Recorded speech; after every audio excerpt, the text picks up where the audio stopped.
Hey everybody, Dutchman Wants Some Repairs back. We got a video this morning. We're working on a 2000 Jeep Cherokee Classic XJ. And what we're gonna be working on is replacing the passenger side axle shaft. And let me show you why we're gonna be doing that. All right, so the reason we're working on this is, if you can see where my finger's at, on the universal joint there, the bearing cap is missing. You can see if I can. Yeah, you see that? This is shot, and it rounded out the where the bearing cap goes inside there in that universal. So we're going to place that axle shaft on the passenger side, and we'll do as much of this as you know, with what we're using and all that good stuff. We've already got the axle. We ordered it and got it on, have it on hand. I forget the price on it. Took a while to come in, and like most things right now, post-COVID supply chain stuff, it took 2-3 weeks for that axle to come in. Let's get the tire off, or at least get it loosened, get this side jacked up, get the wheels chalked, and get the tire off, and then get into this. All right, got the floor jack on there. Already busted these lug nuts loose. They're 19 millimeter, semi-snug, 3/4, a little bit loose. They'll zip right off. No problem. Like I said, I already broke them loose, so. All right, tires off. Next thing is to get the brake caliper off.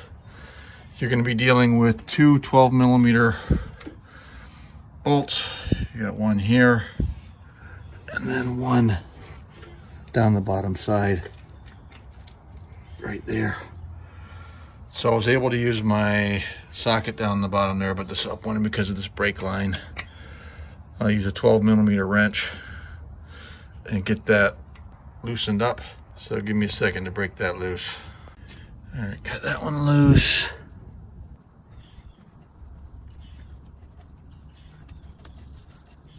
The boots are certainly needing some attention, but that's gonna have to be another day. Okay, so we've got those loose. I'm gonna use my little sand hammer here. We'll knock this caliper out of the way, and then we'll just get it hung up out of the way. All right, brake calipers out of the way. Rotors loose. So we'll be able to get that off without too much problem. Get that out of the way. All right, got some tunes rocking in the background, so I can't record too long. But we've got 3 hub bolts. So we've got the rotor out of the way. We've got the brake caliper hung up. There's 3 hub bolts on the back side for holding the hub assembly in place. Those are already loose from when we were doing the universal joints before, but we're gonna go after the cap, cotter pin, get this out of the way and get at that 36 millimeter hub bolt. All right, let's get the cotter pin. Yeah, try to get that bent as straight at the bend point as you can.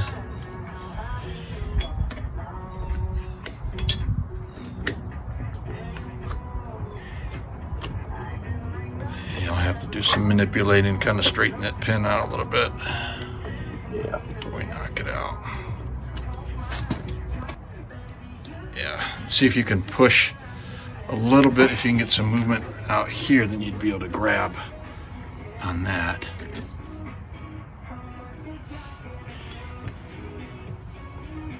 There you go, yeah.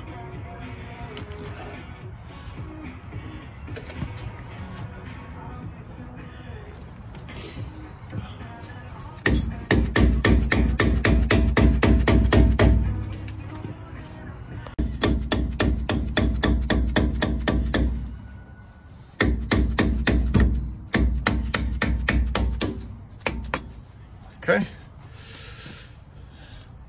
that little dust cap should come right off. Little spring washer, and then our 36 millimeter axle nut. Yeah, better hit the pause, go hunt down that big old sucker. All right, 36 millimeter axle nut.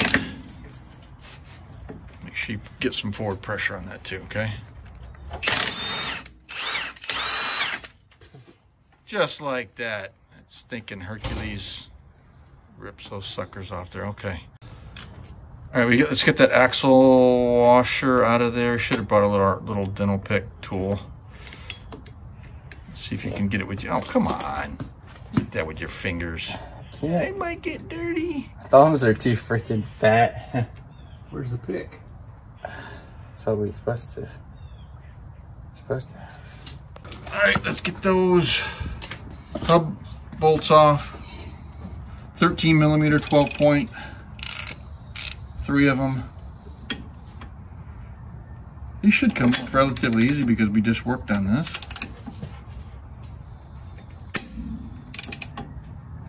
Sass there. Yep. Let's get on to the next one there. There we go.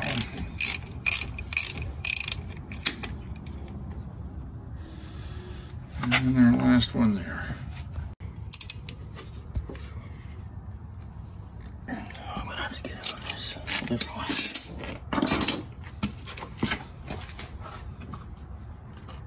Remove the impact of it. Oh, that's a sass out of that one. Good Lord. All right. U-joint banged into this one too. Yeah, so one of the things we did run into is because that cap came off and that movement in that U-joint, it actually did make contact with those, at least 2 of those.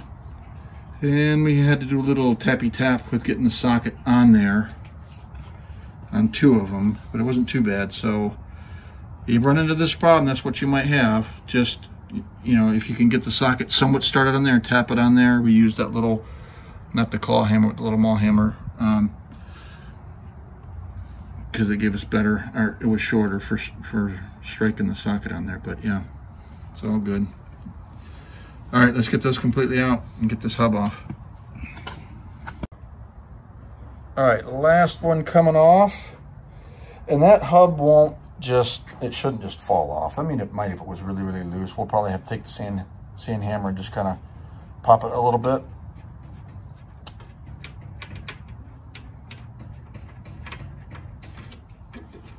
All right. Let's take that sand hammer's right there. Go. And off it comes, right? And while we're right here, we'll just gently pull that axle out, and then we'll get a close-up of the the disaster. Oh, what an absolute. See how it wobbled it all out, y'all? You see, go ahead and stop there for a sec. I just want to show the out around. See how it banged around there? And you probably, I mean, the axle is good, and you could get a universal just to replace, just the universal side of it, but we didn't want to risk with it banging around like that it might have done something else. So yeah, that's what we're doing. Just replacing the whole thing. All right, got the axle out. We're gonna do a little bit of cleaning up in here. Just knock some of the sand and dirt off before we put the other axle in. All right, we're just putting a little bit of anti-seize on this surface here before we slide the axle on.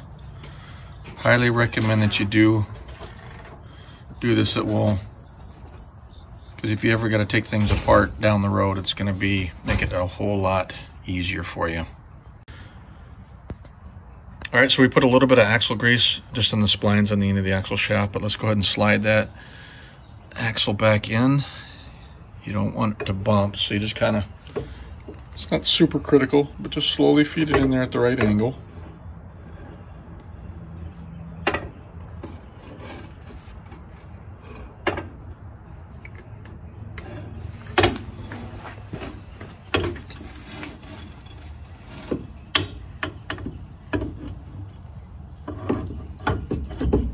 There we go. Then we can just let it rest there for now. Put a little anti-seize on that surface part of the axle. You can wipe it off later, it's fine.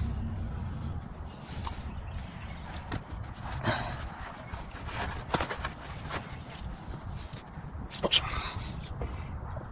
Okay. And this is what we're using for anti-seize. This is Permatex anti-seize lubricant. And then we'll get some axle grease on those. Don't forget that.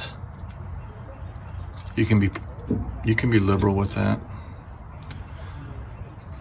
You don't want big globs hanging off of it, but don't be afraid to put some, get you some grease on those. There we go.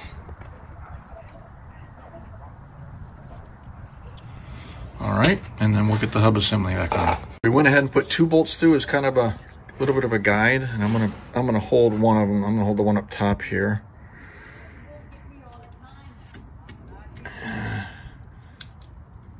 Push that hub and make sure your dust shield is in the right location. Okay, let me finger start that top one there. That's about all I can do. Finger.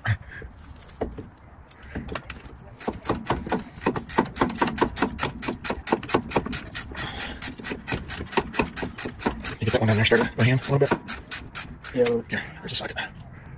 Here. And don't snug them all up till you have all 3, you know, started good.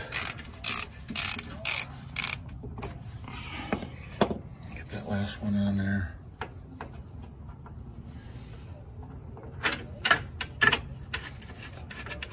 Okay.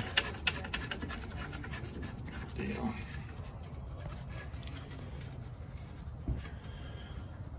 Okay.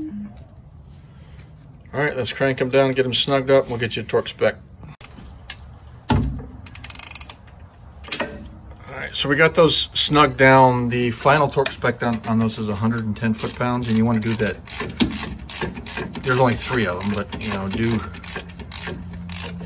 pick a pattern and how you want to do them. And this is good to do it like this, so that you're getting it flush. When we get out to the axle hub, I think that's 175 foot-pounds. That's a beast. Yeah, let me go get the torque wrench for that. Okay. All right, so we've got the torque wrench set at 110.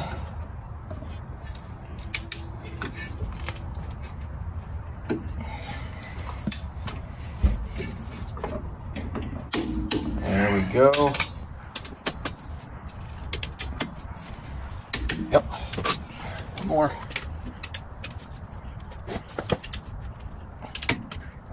Awesome. All right. Next is the 36mm hub axle. I'm gonna put the washer in there first.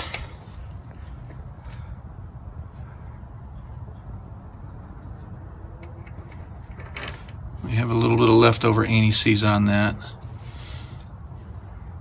And the nut.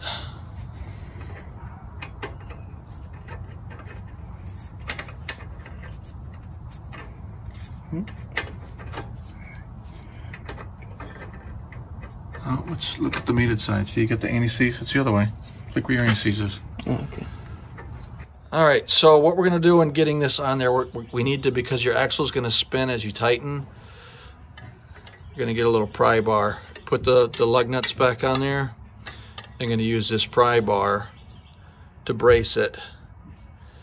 So, going to need 2 people here, but I just wanted to show you what we're doing. And again, that's a 36mm socket, and we'll be tightening that down to 175 foot-pounds. All right, so let's get this little spring piece on there, a little dust cover,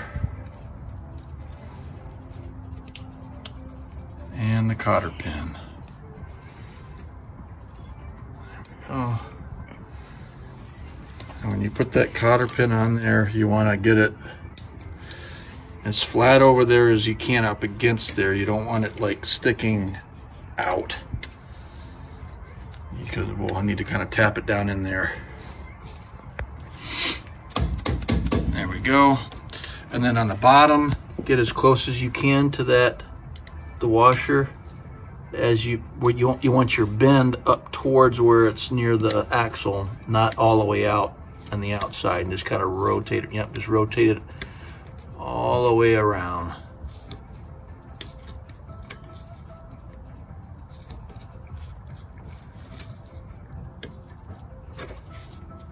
Yep, just like that. All right. Okay, next we're going to put the brake rotor back on, and then the caliper, brake caliper as well. And we'll probably hold the rotor in place with a couple of lug nuts so it doesn't go all weebly wobbly on us.